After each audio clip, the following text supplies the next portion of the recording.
everyone, I'm Rebecca Keppel. Welcome back to my YouTube channel. I'm excited to be here for another episode of Support Small Card Making Businesses. Today, we're going to take a look at the Stamp Market, which is a newer company and definitely new to me. I was super excited to order some organizers, and I'm just going to share those real quickly with you right here. Some dies, some embellishments, stencils, and really beautiful colored cardstock. In today's video, I want to share 7 different ways to use stencils on colorful cardstock. Let's get started taking a look at the products that I purchased from the Stamp Market. First off is this little die. It's called Scripty Hearts Die. Cuts the little frame and the interior heart.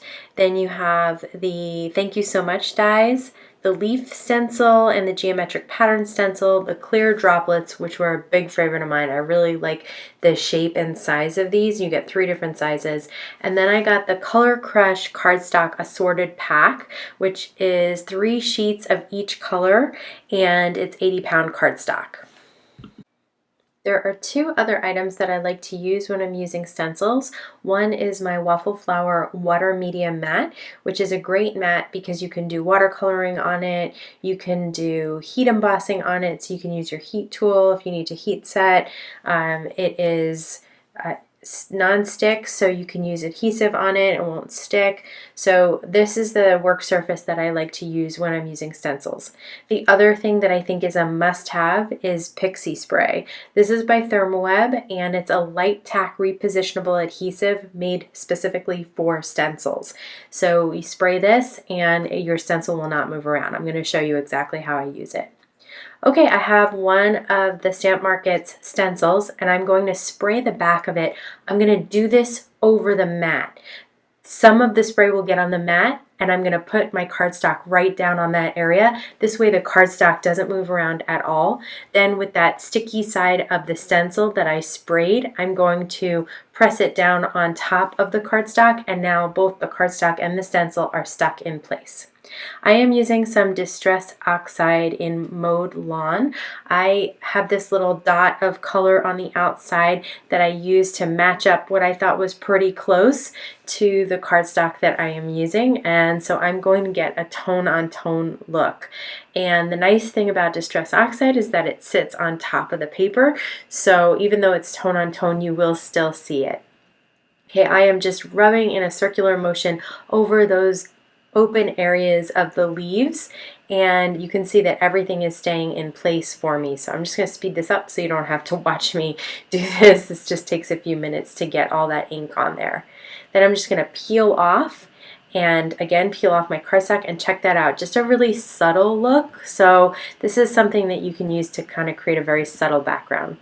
Okay, the next thing that I'm going to do on stencils is use Gina K Designs Glitz Glitter Gel, and I'm going to use it in white. I'm using the Stencil Pal from Therm. That's the white tool I have in my left hand, and I'm using a palette knife just to scoop some of the glitz out and place it on the straight edge of the Stencil Pal. The Stencil Pal is great because it is a wide enough edge that you can really reach across even a 6x6 stencil, and you'll get really even coverage this way. So if you want a very, very fine application, you can just scrape it until it's just the slightest hint of it. You can also do thicker applications as well, but it's nice and even across the cardstock. Okay, the next item that I'm going to use with my stencil is the Therm Metallics Gel, and I'm going to use mine in white pearl. So I am adhering down my stencil with my Pixie spray, and here's the Metallics Gel in white pearl.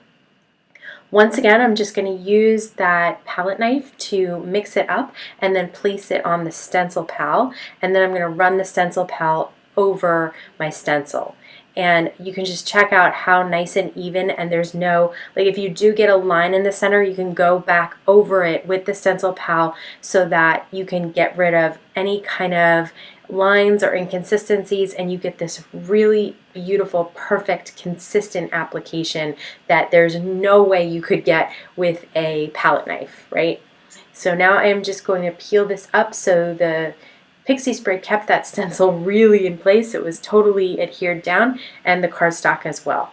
And I just love the way that looks. You get some dimension and color.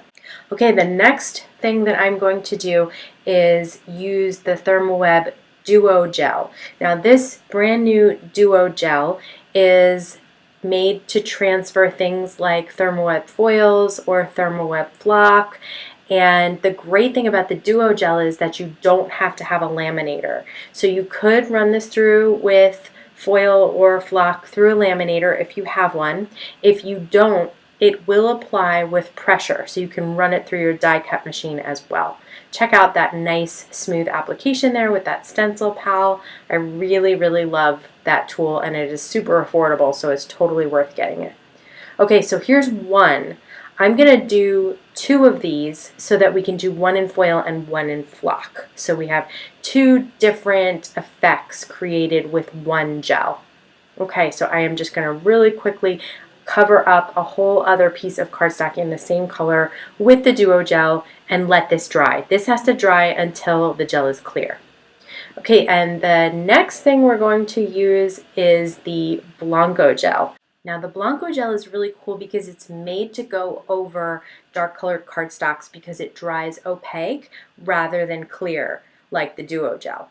So I am going to use that dark green cardstock. I still have my sample of this from when CHA released this product. So it's a little goes a long way. You really don't need a lot, and it really does give you great coverage on those darker colored cardstocks, which I love so much. So I am just covering this up, getting a nice even application, and I'm going to do 2 of these in the Blanco Gel as well. One of them I'm going to use to create a card with just the white gel on the dark colored cardstock. I'm just going to let it dry and leave it as is.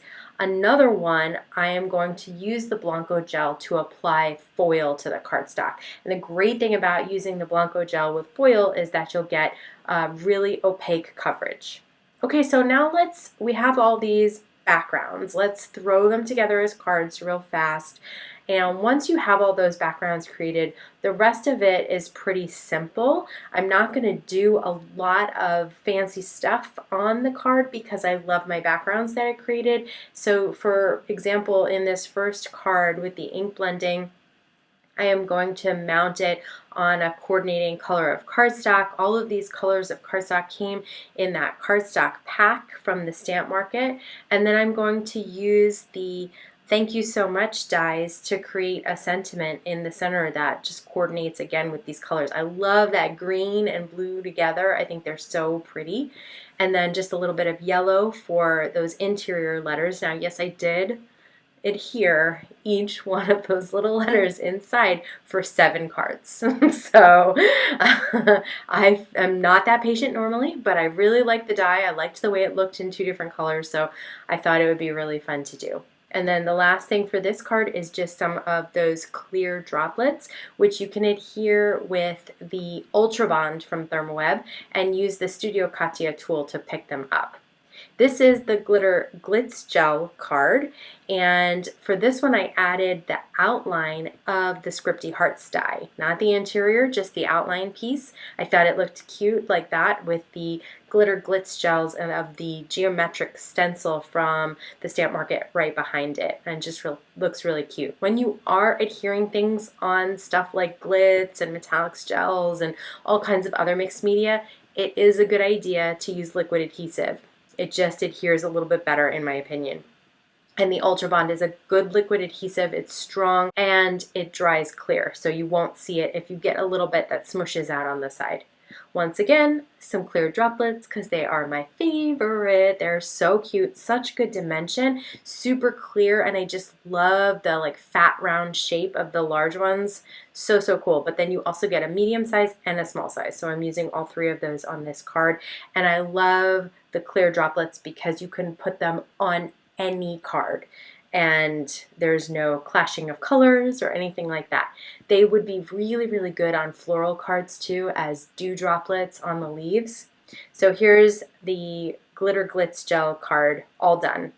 And I think that that background is so much fun with the geometric stencil. Okay, for this one, this was with the metallics gel, and with this one, I used both the outline and the interior of the Scripty Hearts Die. This one, I am popping up the sentiment on some dimensional foam adhesive, and so I'm just cutting tiny little bits and then pulling off that protective layer, and so popping that up above the heart and the background. And of course, a couple of clear droplets on the heart. You have to. It looks white right now, but the liquid adhesive will dry clear.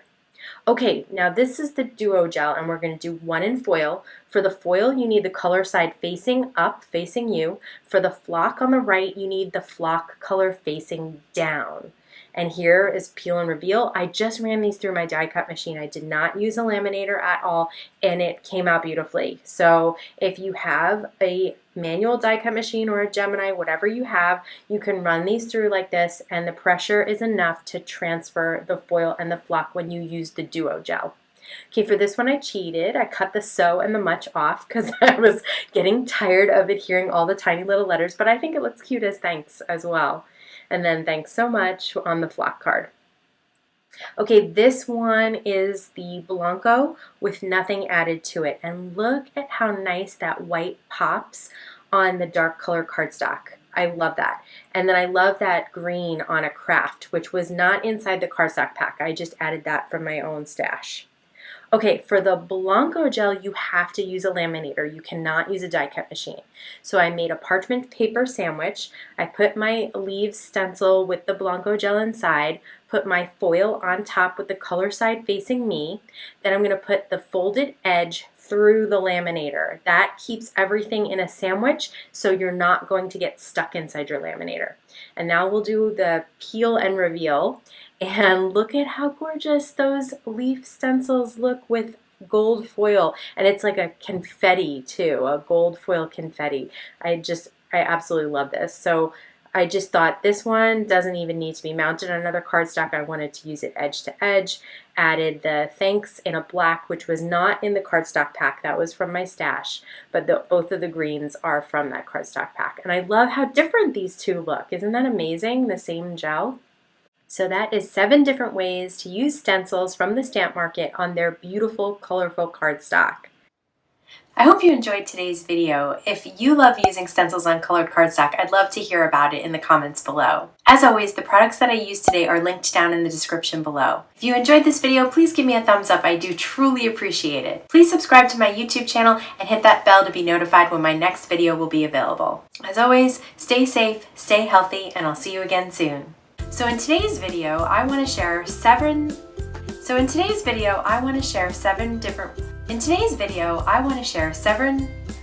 Why can't I say 7? What else did I say?